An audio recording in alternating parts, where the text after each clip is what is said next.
Hello, I'm Chris Lampard. Welcome to the second in the series of Garden to Plate videos, funded by Food Bank and the City of Mandurah. Today we are talking about vegetable growing and what you need to be able to grow vegetables successfully, particularly here in Western Australia. So this follows on from our last workshop, which you will recall is about design and planning. If you haven't watched that one yet, it's on the website. So to be able to grow vegetables successfully here in Western Australia, I think we need at least four things, and those four main things are we need some sun, and of course to balance that in our hot summers we need shade. We need water, we need good soil, that's crucial, and we need good plants as well, and also the right plants at the right time. So let's just talk about some of these in a little bit more detail. First of all, sun. How many hours of sun do you need to grow vegetables successfully? Between 6 and 8. You need 6 to 8 hours of sunlight. And in most cases that's going to be perfectly achievable. Of course, this then comes back to how you've designed your garden to make sure your vegetable beds are getting plenty of sun. And linked to that is in the summer in Western Australia we get too much sun. The sun can be very intense, particularly during the middle of the day. And so as a gardener, you'd also be wanting to think about shade and how you're going to shade particularly your more delicate vegetables such as lettuces. So shade can come from a number of ways: shade cloth, growing shade producing plants such as grapevines, or other climbers such as pumpkins or melons. So shade can be put in there and is very important for the summer growing. Okay, so that's really all we need to think about with sun. When it comes to water, there's obviously quite a few considerations here. The vegetables will need a lot of water during summer. The best times to water are first thing in the morning and last thing at night. First thing in the morning is ideal. When watering, it's better to try and avoid overhead spraying, particularly with broad-leafed vegetables and tomatoes. So I'm talking about things like pumpkins and melons again, because they will start developing mould if they get too wet. So the best place to water is at the base of the plants. That involves getting up and down, which is actually quite good for your health if you're capable of doing it, and is also useful because when you're down close to your plants, watering at the base of the plant, you get to see any diseases or pests which are there, and you also get to see the weeds, and you can pull weeds while you're watering. Also with water, there's the case of in our soils here in Western Australia become water repellent and run away, and water runs off the soils, and so we recommend the use of a wetting agent, a wetter soil, which will help the soil retain moisture.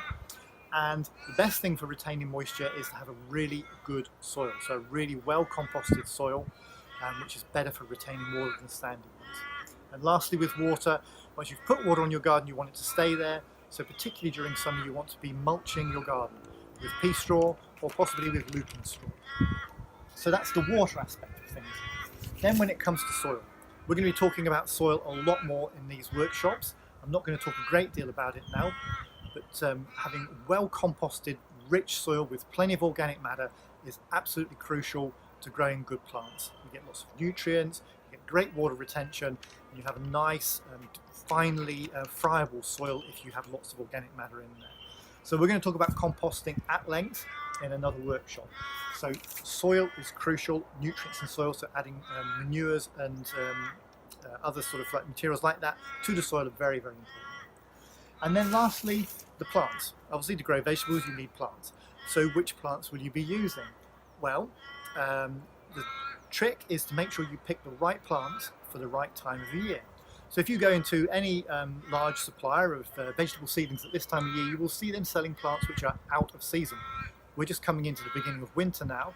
They're still selling tomatoes, melons, pumpkins, which will not do well in the winter here. And so what you need to do is consult a chart, a growing chart, which tells you when certain things grow really well, and make sure you're planting what goes well with the season. So we're coming into winter, you'd now be wanting to plant your brassicas, your broccolis, your cabbages, your Brussels sprouts. You could also be planting onions, beetroots, carrots, other root crops like that. And of course things like beans go very well now, and broad beans in particular. So you're looking at this time of year to be planting the right things. And then on the other hand, in summer, that's when you're putting in your tomatoes, your aubergines, eggplants, your capsicums, and my favourite vegetable, okra, which grows incredibly well here in Western Australia. Okay, so those are the four things you need to be considering if you want to grow vegetables successfully here in Western Australia. Sun and balancing that with shade, plenty of water and making sure the water stays where it needs to be, making sure your soil is as good as it possibly can be by adding lots of manures and compost, and picking the right plants for the right time. So, if you want to start gardening right now, what's the best way to begin? Well, the best way to begin is to first of all get some good soil. You might just buy some compost in, and then to start planting. And this time of year, the best way to start planting is with vegetable seedlings. So this is the simplest route into getting vegetables in the garden growing now. We're going to talk later about growing from seed, but to start with, seedlings are the best way to go. And these are in good condition, they're good enough to put in the ground, pop them in, and within a few months, you'll be eating some beautiful broccoli. Okay then, that's all there is to say, and thank you very much for your attention.